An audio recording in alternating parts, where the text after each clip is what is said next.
ये ईवीएम से आज़ादी का आंदोलन है, नहीं तो डेमोक्रेसी जो है आपका हाईजैक है। आपको आपकी वोट की जरूरत नहीं है, मशीन से वोट ले लेगा, सरकार बना लेगा, आप जनता की कुटाई भी करेगा। इसलिए अपने हक हकूक, जिस ड्रीम के साथ डॉक्टर अंबेडकर, कॉन्स्टिट्यूंट असेंबली के लोग, जवाहरलाल नेहरू, तमाम ऐसे लोग ने एक पार्लियामेंट्री डेमोक्रेसी की कल्पना की थी, उसको जिंदा रखने के लिए हमें आंदोलन लड़ना पड़ेगा। मैं आपको ये भी याद दिलवा दूं कि इनका जो पेरेंट ऑर्गेनाइजेशन है आरएसएस, उस समय भी जब संविधान सभा बनी थी, जब संविधान बना था, लागू हुआ था, उस समय भी इन्होंने कहा था कि संविधान को हम नहीं मानते और मनुस्मृति हमारा संविधान है। वही लोग आज हुकूमत में हैं। इंडियन एक्सप्रेस का एक रिपोर्ट है और आप जाके देख सकते हैं, survey of education 2023, most rural kids between 14 to 18 can not do class 3 maths, 25% can't read, 56.7% teens could not do simple division. ये सर्वे है, ये पूरे सरकारी सर्वे ऑफ एजुकेशन 2023। ये विश्व गुरु का दावा हो रहा है और इसकी हालत है। क्या लोग इनको वोट दे रहे हैं कि आओ मेरे बच्चों को निरक्षर बनाओ, इसके लिए वोट दे रहे हैं लोग? क्या आओ हमारे रोजगार छीन लो, इसके लिए वोट दे रहे हैं? सारे आंकड़े आ रहे हैं। गुजरात में विमेन के अगेंस्ट जो वायलेंस है पिछले 5 साल में डबल हुआ है, इसलिए लोग वोट दे रहे हैं कि आओ मुझे पीटो।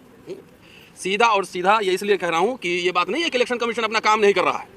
इलेक्शन कमीशन खूब अपना काम कर रहा है। जैसे आप ईवीएम डाल के वीडियो डालते हैं, नीचे आ जाता है इलेक्शन कमीशन का नोटिस आ जाता है, ये सब कुछ ठीक ठाक है। ये सब कुछ ठीक ठाक है तो आपको एक्सप्लेनेशन देने की क्या जरूरत है? भाई साहब, मैं हिस्ट्री पढ़ाता हूँ, अब हमसे कहो कि ईवीएम हैक करके दिखाओ तो मैं तो नहीं दिखा सकता। जिसकी बंदरी वही नचावे। अगर इलेक्शन कमिश्नर जो हैं, अगर वो हिस्ट्री पढ़े होंगे या मैकेनिकल इंजीनियर नहीं होंगे, मोटर के इंजीनियर नहीं होंगे, और उनको ये कहें कि आप कार का इंजन खोल के उसको फिर से फिट कर दो, कर देंगे? नहीं कर पाएंगे ना। तो सवाल ये है कि सब जब इतनी आवाज़ें उठ रही, देश भर में आवाज़ें उठ रही हैं कि भाई ईवीएम से नहीं, ईवीएम किसी भी फॉर्म में टेक्निकल चीज़ से कहीं भी कोई भी मैनिपुलेशन हो सकता है। फिर आप ईवीएम कर रहे हैं, वीवीपैट कर रहे हैं। अभी राजेंद्र पाल गौतम साहब 3 स्टेज समझा रहे थे कि भाई जो पोल डाला और तमाम तरह के, मैं नहीं समझ पाता।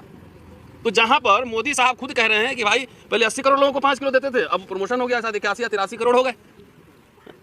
जहाँ पे एजुकेशन की ये हालत है, जहाँ मैं बैठ के कह रहा हूँ कि मैं टेक्निकल बातें नहीं समझ सकता, तो वहाँ पर जो 40% से ज़्यादा बिलो पॉवर्टी लाइन पॉपुलेशन है, जहाँ पे लिटरेसी का रेट इतना खराब है, एजुकेशन के आंकड़े मैं ही बता रहा हूँ, वहाँ पे टिंटेड एकदम डार्क वाला आप लगा के मशीन में डार्क वाला लगा के कह रहे हो कि 7 सेकंड में अपना बोर्ड चेक कर लो। ये भारत अगर सबसे बड़ी लोकशाही है तो ये दुनिया की सबसे बड़ी डकैती है। और मैं तो सीधा और सीधा, पहले इलेक्शन कमीशन ही संवैधानिक संस्था है, संवैधानिक संस्था को संवैधानिक तरीके से काम करना चाहिए। कि इलेक्शन कमीशन को क्या दिलचस्पी है बार बार वो एक्सप्लेनेशन देने की, और बार बार ये क्या दिलचस्पी है आपकी? साथियों, सीधा और सीधा हेराफेरी है।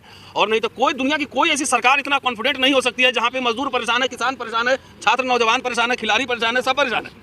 अब तभी कह रहा है 400 पार। तो इलेक्शन कमीशन की एक मर्यादा होती, जब टीएन सेशन थे तो उस समय लगा कि इलेक्शन कमीशन कोई संस्था है।